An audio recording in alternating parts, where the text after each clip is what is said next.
2년 전 군복무 중 K9 자주포 폭발 사고로 전신 55%의 화상을 입은 20대 청년. 배우의 꿈을 이뤘지만 흉터마저도 예술로 승화시키고 싶다며 자신의 진솔한 이야기를 책에 담았는데 자신의 아픈 기억을 나눔으로 치료하고 있다는 이찬호 씨를 사건 현장에서 만나본다.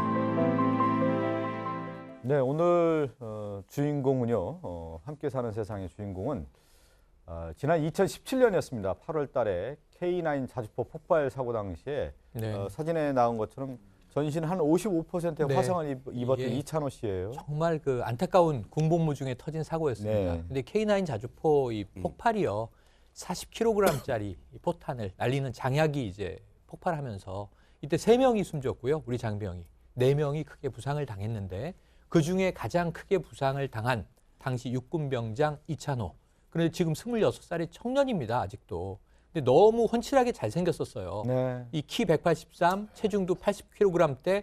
그래서 길거리에서 캐스팅 당하고 그랬다고 해요. 군 복무 중에도 굉장히 열심히 운동을 하고 불과 제대를 몇 개월 앞둔 상황에서 이런 큰 사고를 당해서 전신 55%가 화상, 흉터가 남는 그런 일을 당했는데 정말 그래도 지금 구사일생 목숨을 건진 쪽에 들어갔습니다만 정말 많은 국민들이 안타까워했거든요. 그런데 이제 제2의 인생으로 재기의 도전을 네. 시작한 겁니다. 아유, 사진 보니까 꽃미남이었네요. 네. 저렇게 이제 화상을 입었다고 하면 인생의 송두리째 바뀌는 거잖아요. 얼마나 힘들었겠습니까? 참 그 뭐 외모 가지고 표현하는 걸 좋아하지는 않습니다. 좀 연예인처럼 잘생겼어요. 외모도 그렇고. 게다가 저는 사실 가슴 아픈 게 83kg 나갔던 체중 66kg까지 줄었다면 사실 그동안 치료를 받으면서도 얼마나 큰 고생을 했을까 이런 걱정도 드는데 전신 화상을 받았고 화상 치료 단계가 또 우리가 상상하는 것 이상의 이제 고통의 두 번째 고통이 이어졌는데 워낙 많이 다치다 보니까 매일 드레싱을 해야 되는데 그 붙었던 거즈를 떼어내는 것 자체가 또 상당히 살점이 같이 뜯겨 나가고 이 과정을 매일 반복하다 보니까 너무나 고통스럽다 보니까 나중에는 가운 입고 들어오는 간호사분들이 저승사자로 보일 정도로 상당히 고통스러웠다고 하거든요. 예, 물론 예. 이제 이런 일을 더한다면 이제 보상 문제나 이런 게 또 역시 문제가 있었는데 제대로 이루어지지 않다 보니까 국민청원까지 올라왔었어요. 그래서 그 힘으로 버텼다라는 말씀을 네. 이어가셨었고 또 이게 언제까지 치료가 이어질지 모르다 보니까 내가 자칫 잘못하면 조금만 정신을 놓으면 포기할 수도 있겠다 이런 생각에 오히려 마음을 다잡고 뭐라도 해야겠다 이런 생각으로 책 출간까지 이제 결심을 하시게 된 것 말씀드린 것처럼 같습니다. 이찬호 씨가 이제 포토 에세이를 출간을 했고요. 그 수익금은 모두 기부하겠다고 이렇게 밝혔다고 하는데 그렇게 결심하게 된 이유 이찬호 씨에게 직접 들어봤습니다. 책이라는 수단을 통해서 저는 많은 분들한테 말하지 못했던 것들을 글로써, 책으로서 표현을 한 것 같아요. 보는 사람들은 되게 힘들고 아프고 걱정을 많이 하시거든요. 근데 제가 이렇게 표현을 함으로써 좀 화상 환자들의 인식이라든지 사이의 벽을 좀 허무는 그런 계기인 것 같아요. 처음에 제의를 받았을 때 그것부터 말했어요. 수익금을 다 기부하고 싶다고. 또 작가가 아니기 때문에 상당히 쑥스럽고 민망한 부분이 없지 않아 있었고 그렇기 때문에 제가 이 수익금을 어디에 사용했으면 좋은 데 쓰일까를 많이 고민을 해서 제 수익금은 전에 기부하기로 마음을 먹었죠. 화상 환자분들에게 전달되고요. 또 이제 소방관 분들에게 쓰일 것 같아요. 네.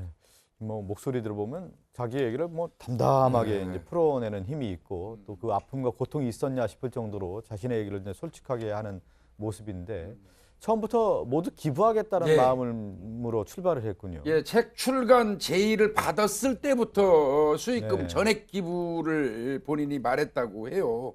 그리고 이제 그 마음과 뜻이 전해져서 책을 내게 됐는데 원래는 이제 그 사고 이후에 글을 조금씩 써왔는데 글하고 또 이제 이 사진하고 같이 합성해서 이른바 이제 포토 에세이를 만드는 쪽으로 합의가 된 것 같습니다. 그래서 지금 우리가 보고 있는 게 그 이 포토 그러네요. 에세이 네. 같은데요.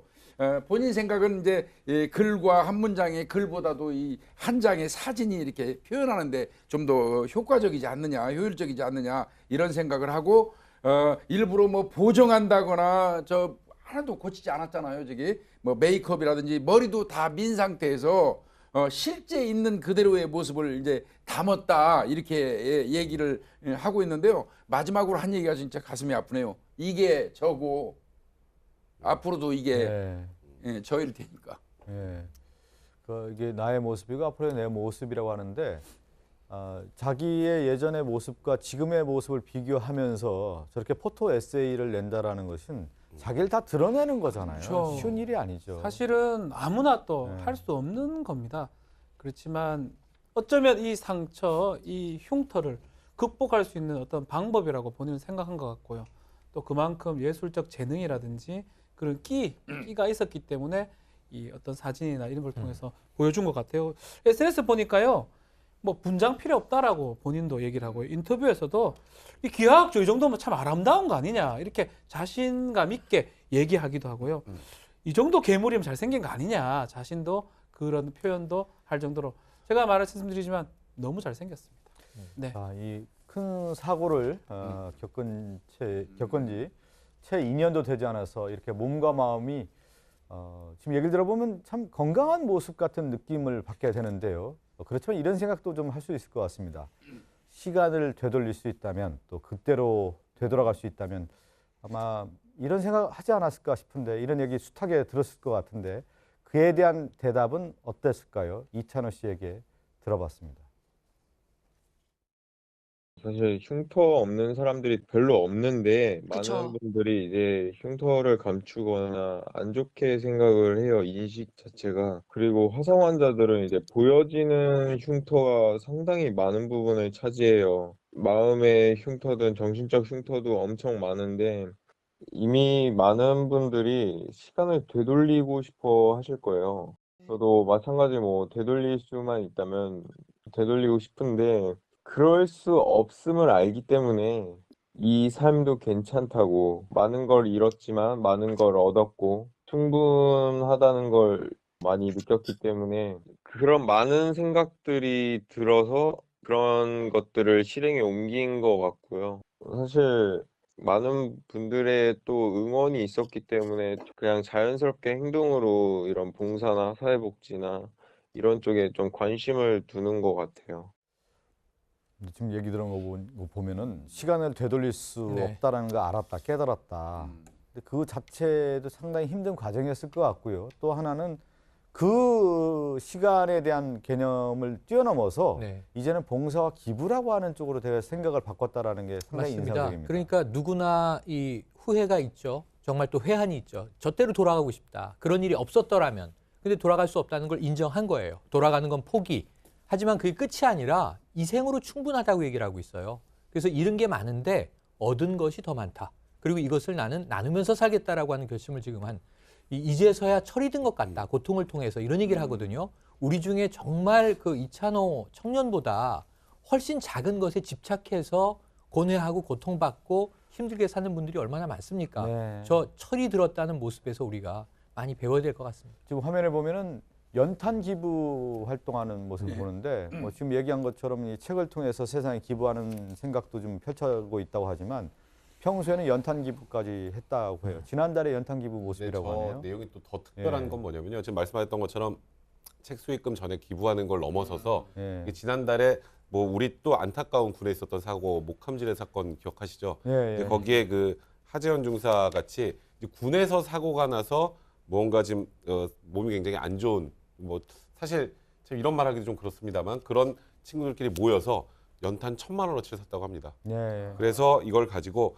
이 겨울에 이 따뜻한 마음을 느낄 수 있도록 또 어렵게 사시는 분들을 위해서 연탄 봉사까지 했다고 하니까 사실 지금 네. 이런 그 삶의 과정을 쭉 보면서 제가 막 부끄럽다는 생각이 뭐 드네요. 간단하게 얘기하면 그 주변에 이제 화상 환자들에게 그 희망의 어떤 모습으로 다가간 거죠. 이찬호 씨가 예. 사실은 외모도 외모지만 이제 예. 마음이 저는 굉장히 아름답고 잘생겼다는 표현을 쓰고 싶은데 사실 어떤 큰 상처가 담겼을 때 누구나 마음속에서는 아까처럼 시간을 돌릴 수 있으면 뭐 후회하는 거 누구를 원망하는 이런 감정이 있는가 예. 하면 또 희망을 가지고 어떻게 살까 두 감정이 항상 싸우죠. 이 두 감정 중에 어느 편을 들으냐가 자신의 자아일 텐데 이분 같은 경우에는 어차피 벌어진 일이고 원래 긍정적인 분이셨대요. 집안에 부분에서도 자기가 우승 담당이었으니까 이미 벌어진 이 상황을 내가 나답게 유쾌하게 잘 이겨보자라는 생각으로 상당히 정신력을 강하게 먹었던 것 같고 어쩌면 지금의 이 삶을 내가 새롭게 부여받았으니 이 일을 계기로 나는 기부와 봉사에 조금 더 관심을 가져야겠다라는 사명감 같은 걸 또 여기서 깨달았다고 하시거든요. 그러다 보니까 이제 이런 일을 했고 또 하나 제가 이제 이분 얘기 중에 하나가 와닿았던 게 자기가 흉터는 상처를 극복했다는 반증이다라는 표현에 많은 분들이 공감을 했대요. 이걸 듣고 뭘 깨달았냐면 이 공감을 했다라는 건 많은 사람들도 이런 상처를 받았나 보구나. 나 혼자가 아니었구나. 그래서 내가 이들을 위해 더 큰 희망이 되어야겠구나라는 다짐을 또 하셨다고 합니다. 네, 또 이찬호 씨가 이렇게 뭐 얘기한 것처럼 이제 몸의 흉터도 있지만 이제 마음의 흉터도 분명히 있는 거거든요. 그것을 이제 극복하는데 가족들의 도움이 있었고 특히 이제 형이 많은 도움을 줬기 때문에 극복할 수 있는 어떤 힘으로 됐다라는 말씀도 꼭 전해달라고 하는 얘기가 있었는데 저희 이찬호 씨 얘기를 듣다 보니까 사람이 살다 보면 몸에 흉터도 있지만 가장 그 어려운 것 중에 하나가 마음의 흉터를 없애는 건데 그 마음의 흉터를 극복했다라고 하는 모습을 보면서 이 삶도 괜찮다라는 얘기를 할 때 참 감동으로 다가왔습니다. 오늘 이 사건을 끝으로 인사를 나누겠습니다.